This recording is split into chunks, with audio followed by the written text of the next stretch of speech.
পুনৰবাৰ ভয়ংকৰ বিপদত পৰিছে আন এগৰাকী অভিনেত্ৰী। হয় বন্ধু-বান্ধৱীসকল, পুনৰবাৰ বিপদত পৰিছে ভ্ৰাম্যমাণ জগতৰ এগৰাকী আগশাৰীৰ অভিনেত্ৰী দেৱাশ্ৰী দাস। এগৰাকীৰ পাছত আন এগৰাকী অভিনেত্ৰী বিপদত পৰিছে। কান্দি কান্দি হাতজোৰ কৰি ক্ষমা বিচাৰিলে অভিনেত্ৰী দেৱাশ্ৰী দাসে। সম্প্ৰীতি ভ্ৰাম্যমাণ জগতৰ বৃন্দাবন থিয়েটাৰত অভিনয় কৰি আছিল অভিনেত্ৰী দেৱাশ্ৰী দাসে। ইতিমধ্যে গুৰুতৰ অভিযোগ আহিছে অভিনেত্ৰীগৰাকীৰ পৰা। ইতিমধ্যে অভিনেত্ৰীগৰাকীয়ে জনাইছে যে তেওঁ 4 জানুৱাৰীৰ পৰা আৰু থিয়েটাৰ বৃন্দাবনত নাহে। অভিনেত্ৰী প্ৰাঞ্জনা দত্তৰ পাছতেই এইবাৰ মুখ খুলিছে অভিনেত্ৰী দেৱাশ্ৰী দাসে। মালিক পক্ষ তথা একাংশ কৰ্তৃপক্ষৰ লগত হোৱা মতভেদক লৈ পুনৰবাৰ মানসিক অশান্তিত ভুগিছে অভিনেত্ৰীগৰাকীয়ে। অভিনেত্ৰীগৰাকীৰ মুখেৰেই শুনোচোন আহক তেওঁৰ এই বিষয়ে জনোৱা বক্তব্য। পোষ্টটো ছ'চিয়েল মিডিয়াত দিয়া মোৰ যথেষ্ট কাৰণ আছে। কাৰণ সকলোৱে জানে যে মই বৃন্দাবন থিয়েটাৰৰ লগত জড়িত হৈ আছিলোঁ। মই নাটক কৰিও গৈ আছিলোঁ। কথাটো এনেকুৱা যে আজিৰ পৰা যেতিয়া এগ্ৰিমেণ্ট তেওঁলোকে কৰিব গৈছিলে, তেতিয়া তেওঁলোকে মাত্ৰ 2খন কাগজ মোৰ ওচৰলৈ লৈ গৈছিলে যে এইখন এগ্ৰিমেণ্ট পেপাৰ তোমালোকে চহী কৰা, তুমি চহী কৰা। তেওঁ মই চহীও কৰিলোঁ, চব ঠিকেই চলি আছিলে।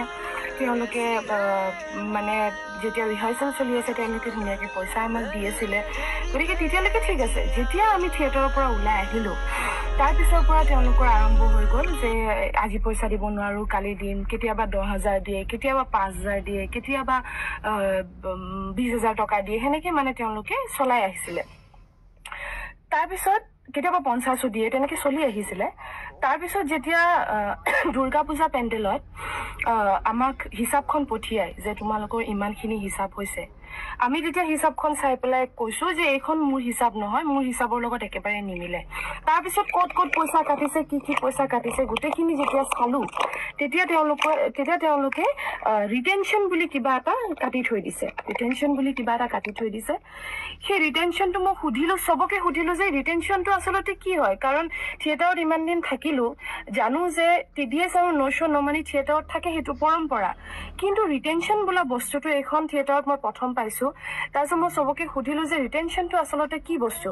তেওঁলোকে তাৰপিছত খবৰ পাইছোঁ যে ৰিটেনশ্যনটো আচলতে ছেটিংছ আৰু লাইটৰ ল'ৰা ৰাখি থোৱা হয়, সেইটো শেষত পেণ্ডেলৰ শেষত দিয়া হয়। সেইটো আচলতে তেওঁলোকে যাতে কোনো ধৰণৰ তেনেকুৱা ষ্টেপছ মানে পলাই যোৱা ধৰণৰ তেনেকুৱা কাম কৰিব নোৱাৰে, সেইকাৰণে মানে ৰিটেনশ্যনটো ৰাখি থোৱা হয়। এতিয়া মোৰ প্ৰশ্ন হৈছে যে ৰিটেনশ্যনটো আমাৰ শিল্পীবিলাকৰ কিয় ৰাখে? যিসকল আৰ্টিষ্ট বেনাৰত কাম কৰি আছে, সেইসকল আৰ্টিষ্ট জানো পলাই যাব? মোৰ প্ৰশ্নটো হ'ল এইটো আচলতে এটা গাত লগা কথা যে যিসকল আৰ্টিষ্টে আমাক মানুহে চিনি পায়, আমাক মানুহে চায়, গতিকে আমি কিবা ধৰণৰ আমি যদি প্ৰব্লেম পাওঁ যে আজি ইয়াত থাকিবলৈ মন যোৱা নাই, বহুত মানসিকভাৱে মই ইয়াত থাকিব পৰা নাই, আমি ডেফিনেটলি মালিকক কৈ যাম, থিয়েটাৰৰ গোটেই মানুহখিনিক কৈ যাম, যেনেকৈ মই আজি কৈ আছোঁ। গতিকে আমি তেনেকৈ কৈ যাম, কোনো ধৰণৰ পলোৱা ষ্টেপছ আমি নলওঁ। গতিকে সেই ৰিটেনশ্যনটো ৰাখি থোৱাটো আচলতে গাত লগা কথা হৈছে। তাৰপাছত দুৰ্গা পূজা পেণ্ডেলতে তাৰপিছত ক'লোঁ তেওঁলোকক গৈ পিনি যে আপোনালোকে প্লিজ কাইণ্ডলি মোৰ এগ্ৰিমেণ্টখন দেখুৱাওক। তেওঁলোকে এগ্ৰিমেণ্টখনে সেই 2খন পাৰ্ট যে মই চাইন কৰি থৈছিলোঁ, তাৰ মাজত তেওঁলোকে এক্সট্ৰাকৈ 2খন পেপাৰ টাৰ্মছ এণ্ড কণ্ডিশ্যনৰ সোমাই ষ্টেপল কৰি দিছে।